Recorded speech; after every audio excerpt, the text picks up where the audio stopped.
বাংলা নিউজে আপনাকে জানাচ্ছি স্বাগত। এখন শুনবেন সংবাদ শিরোনাম। আমাদের সংবাদটি যদি ভালো লাগে লাইক কমেন্ট শেয়ার দিয়ে জানিয়ে দিন আপনার মতামত। ইরান যুদ্ধ শেষের পথে জানিয়েছেন ট্রাম্প।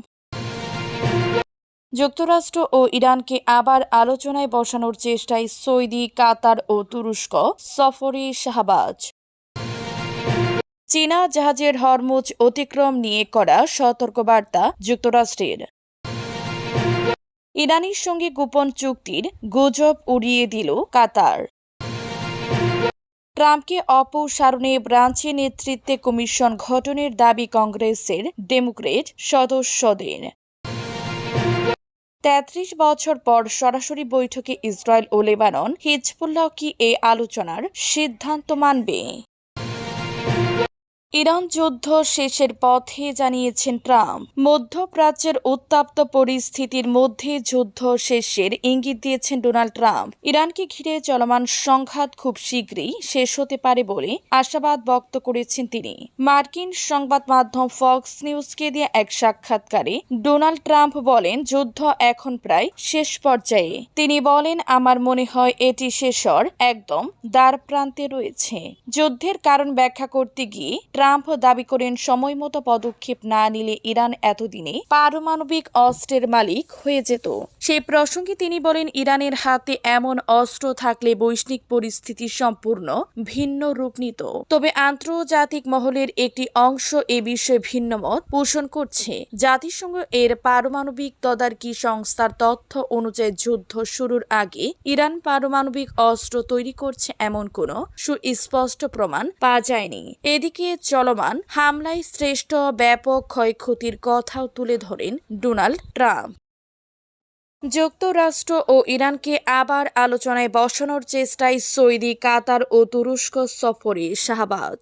যুক্তরাষ্ট্র ও ইরানকে দ্বিতীয় দফার শান্তি আলোচনায় বসানোর চেষ্টায় সৌদি আরব, কাতার ও তুরস্কে 4 দিনের সফরে যাচ্ছেন পাকিস্তানের প্রধানমন্ত্রী শাহবাজ শরীফ। পাকিস্তানের পররাষ্ট্র মন্ত্রণালয় এমনটাই জানিয়েছে। পররাষ্ট্র মন্ত্রণালয় বলেছে, আজ বুধবার থেকে আগামী শনিবার পর্যন্ত শাহবাজের এই সরকারি সফর চলবে।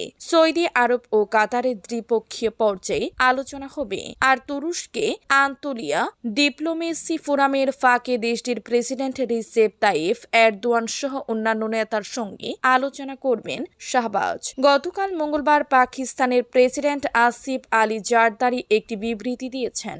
বিবৃতিতে বলা হয়, শাহবাজ শরীফ আঞ্চলিক মধ্যস্থতাকারীদের সঙ্গে আলোচনা জোরদার করে শান্তি প্রক্রিয়া এগিয়ে নিতে চান বলে প্রেসিডেন্টকে জানিয়েছেন। এই উদ্যোগ এমন সময় নেওয়া হয়েছে যখন ইরান ও যুক্তরাষ্ট্রের মধ্যে 2 সপ্তাহের সামরিক যুদ্ধবিরতি চলছে।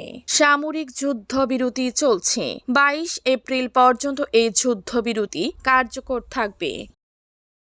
চীনা জাহাজের হরমুজ অতিক্রম নিয়ে কড়া সতর্কবার্তা যুক্তরাষ্ট্রের। মার্কিন নিষেধাজ্ঞা অমান্য করে চীনের মালিকানাধীন তেলবাহী জাহাজের হরমুজ প্রণালী অতিক্রম নিয়ে কড়া প্রতিক্রিয়া জানিয়েছেন যুক্তরাষ্ট্র।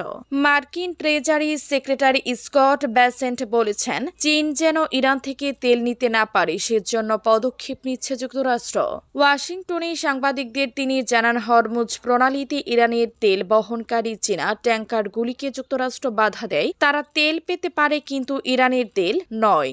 বেসেন্ট চীনের সমালোচনা করে বলেন, বৈশ্বিক পর্যায়ে দেশটি বিশ্বাসযোগ্য অংশীদার হিসেবে আচরণ করছে না। তিনি অভিযোগ করেন, চীন তেলের মজুদ বাড়াচ্ছে এবং কিছু পণ্যের রপ্তানি সীমিত করছে। তিনি জানান, এ বিষয়ে চীনা কর্মকর্তাদের সঙ্গে আলোচনা হয়েছে। তবে এই বিরোধ প্রেসিডেন্টের সম্ভাব্য বেইজিং সফরে প্রভাব ফেলবে কিনা সে বিষয়ে তিনি মন্তব্য করতে চায়নি।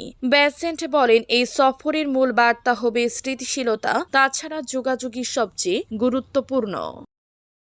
ইরানের সঙ্গে গোপন চুক্তির গুজব উড়িয়ে দিল কাতার। ইরানের সঙ্গে গোপন চুক্তির অভিযোগ ভিত্তিহীন ও সুনাম নষ্টের অপচেষ্টা বলে প্রত্যাখ্যান করেছে কাতার। দেশটির সরকারের মুখপাত্র মাজেদ আল আনসারি স্পষ্ট করে বলছেন, সংকট শুরু হওয়ার পর থেকে দোহা তেহরানের সঙ্গে কোনো একতরফা বা গোপন আলোচনায় জড়ায়নি, বরং আঞ্চলিক অংশীদারদের সঙ্গে সমন্বয় রেখে সব পদক্ষেপ নেওয়া হচ্ছে। মাজেদ আল আনসারি বলেন, ইরানের সঙ্গে কোনো একমুখী প্রক্রিয়া অনুসরণ করা হয়নি। সংকট মোকাবেলায় কাতার একা আজ করছে এমন ধারণা নাকচ করে দিয়েছেন মাজেদ। তিনি জানান এই পদক্ষেপ অঞ্চল জুড়ে সম্মিলিতভাবে নেওয়া হচ্ছে। যুদ্ধ বন্ধে কোনো আর্থিক ব্যবস্থার দাবিও তিনি মিথ্যা বলে উড়িয়ে দিয়েছেন। মাজেদ বলেন, কাতার আগে থেকে গালফ অঞ্চলে দেশগুলোর সার্বভৌমত্বের উপর হামলার নিন্দা জানিয়ে আসছে। দেশটি যে কোনো হামলাকে নিজের সার্বভৌমত্বের প্রতি সরাসরি হুমকি হিসেবে দেখে এর জবাবও সম্মিলিতভাবে হতে পারে বলে মনে করে। পাশাপাশি হরমুজ প্রণালীকে দর কষাকষির হাতিয়ার করার যে কোনো প্রচেষ্টার বিরুদ্ধে সতর্ক অবস্থানে কাতার। দেশটি কোনো পূর্ব শর্ত ছাড়াই জাহাজ চলাচল পুনরায় শুরুর পথে বলে জানিয়েছে। তবে পাকিস্তানি নেতৃত্বে মধ্যস্থতা করার প্রচেষ্টাকে সমর্থন এবং কূটনৈতিক প্রচেষ্টাকেও কাজ করছে দোহা। ট্রাম্পকে অপসারণে ব্রাঞ্চের নেতৃত্বে কমিশন গঠনের দাবি কংগ্রেসের ডেমোক্রেট সদস্যদের। কংগ্রেসের ডেমোক্রেট সদস্যরা ভাইস প্রেসিডেন্ট জেডি ব্রাঞ্চের সঙ্গে মিলে একটি কমিশন গঠনের প্রস্তাব দিয়েছেন। ওই কমিটি 25তম সংশোধনীয় মাধ্যমে ডোনাল্ড ট্রাম্পকে প্রেসিডেন্ট পদ থেকে অপসারণে কাজ করবে। অবশ্য তার আগে ওই কমিটিকে সিদ্ধান্তে পৌঁছাতে হবে ট্রাম্প আর দায়িত্ব পালনের জন্য উপযুক্ত নন। হাউস জুডিশিয়ারি কমিটির শীর্ষ ডেমোক্রেট জেডি রাস্কিন গতকাল মঙ্গলবার এই প্রস্তাব উত্থাপন করেছেন। ট্রাম্পের সাম্প্রতিক কিছু বক্তব্যের পর এই প্রস্তাব এলো। তার এমন বক্তব্যের মধ্যে রয়েছে একটি সতর্কবার্তা। ইরান যদি তার দাবি মেনে না নেয় তবে দেশটির পুরো সভ্যতা ধ্বংস করা হবে। এছাড়া ট্রাম্প সামাজিক যোগাযোগ মাধ্যমে তার একটি পোস্টে, যেখানে তিনি নিজেকে যিশু খ্রিস্ট হিসেবে চিত্রিত করেছেন, সিআইএর সাবেক পরিচালক জন ব্রেনান সহ ডেমোক্রেটিক দলের আইন প্রণেতা এবং অন্যান্য বিরোধীরা এসব মন্তব্য তুলে ধরে যুক্তি দিচ্ছেন। 33 বছর পর সরাসরি বৈঠকে ইসরায়েল ও লেবানন। হিজবুল্লাহ কি এই আলোচনার সিদ্ধান্ত মানবে?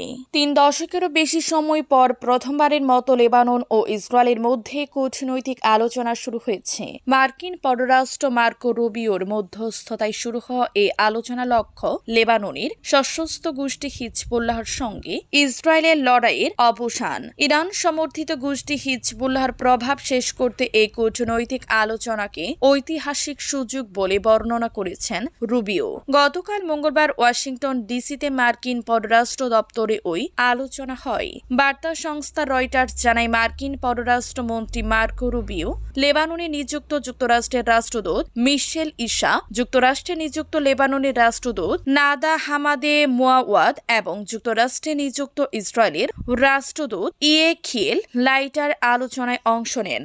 যুক্তরাষ্ট্রের পক্ষ থেকে এক বিবৃতিতে বলা হয়েছে, দুই পক্ষ সরাসরি আলোচনায় বসতে সম্মত হয়েছে, তবে সম্ভব ওই বৈঠকের সময় ওই স্থান জানানো হয়নি। ইসরায়েল বলেছে তারা সব অরাষ্ট্রীয় সন্ত্রাসী গোষ্ঠীকে নিরস্ত্র করতে চায়। হিজবুল্লাহকে ইঙ্গিত করেই তারা একথা বলেছে।